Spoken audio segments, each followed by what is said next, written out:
Welcome to the Michigan Golfer Show. Join us each week as we explore the people, the places, and the events that shape our great game.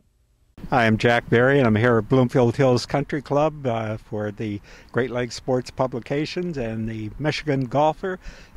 And we're here with Mike DeVries, who is in charge of the restoration of Bloomfield Hills. It's a historic golf course here on the north side of Detroit. Started out in the days with Colt, and Robert Trent Jones was here a couple of times, and Art Hills was here, and the club decided that they wanted to get everything all back to the way it was in the early days, and they hired Mike DeVries, and could have picked a better man. Mike? Thank you, Jack. It's a very interesting history here. The club was started in 1909, and Tom Bendelow actually laid out a golf course. And 4 years later, Harry Colt was in the area and got introduced to the club. And he advised them to buy another 50 acres and then rerouted an entire new golf course. Hi, I'm Jack Berry, and I'm with Tony Gholz, and we're talking about some of the fine golf courses in Michigan, done by a couple of fellows from overseas. And we're right now at Bloomfield Hills Country Club out Woodward Avenue in Oakland County. And Bloomfield Hills was one of those that Harry Colt did on his second trip to the United States in 1913, and he was on the property that had a Tom Bendelow golf course on it originally. Well, Bendelow did a whole lot of golf courses around them, especially the Midwest, well, all over. There are many courses that Colt and Allison came to after Bendelow was at, and Bloomfield Hills is one of those. Anyway, it was a much smaller piece of property at that time. It was the east-west piece along Long Lake Road, and just went as far as the 8th hole property to the north.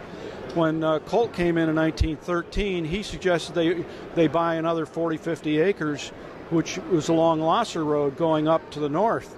So it became an L-shaped piece of property rather than a rectangular piece of property. And at that point, Colt did an entire new golf course on the property. That was 1913. Today, about maybe 10 years ago, up till 10 years ago, everybody in Michigan thought it was a Donald Ross golf course, and because they had Donald Ross drawings on the walls in the club grill. And it wasn't until recently that they've discovered that they were a Harry Colt designed golf course. They found their original information in their minute books.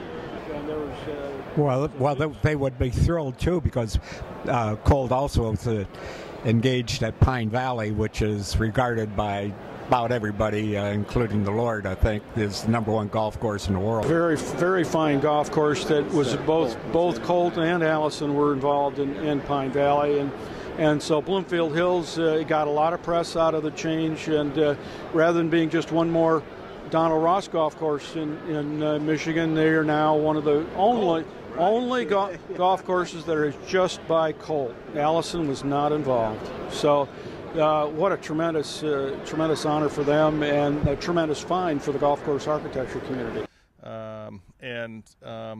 Subsequently, over the last 100 years or so, there have been, little tweaks and additions and things like that. And what we're doing is we're trying to restore the golf course, and take it back to Harry Colt's original composition and the intent of his design and his style, bunker style, things from his early part of his career.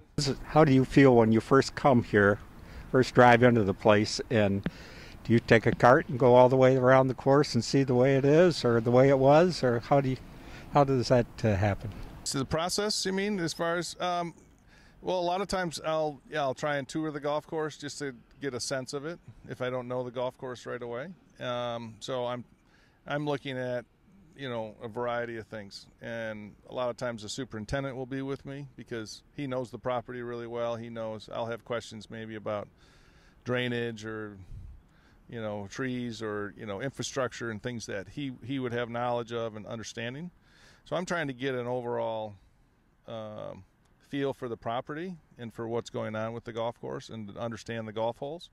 And then, then you typically meet with a committee and try and find out, what they're looking for, what their mission is, and kind of how to do that. And they're educating me, I'm educating them. So it's a process that's back and forth, and it's important to educate each other with regards to that. Do you see the bunkers that should be here and shouldn't be there, and hills and bumps and curls on the greens? All the above. Well, it's like a green puzzle. Yes, it is. Yes, it is. It's there.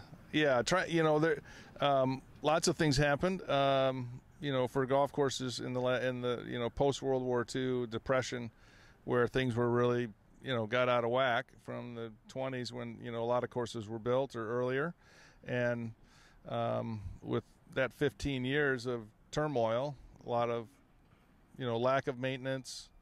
Maybe only 2 guys mowing grass, and they can't mow all the grass. So, all of a sudden green sizes shrunk.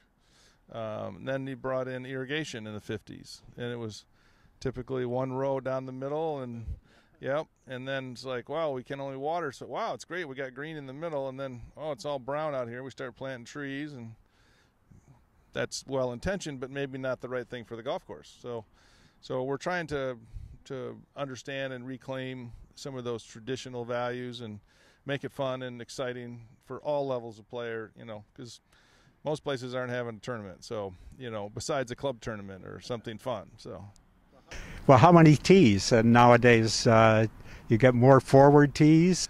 You certainly do. You try and push things around and give people options. So, you want to have the better players have something in the high 6,000s or maybe even 7,000 yards, depends on the course. And I try and get a set of tees that are around 5,000 or 4,800 yards, because there's a lot of beginners, people that are have other issues, and they need something like that. They need something that's shorter, and because it's about having fun.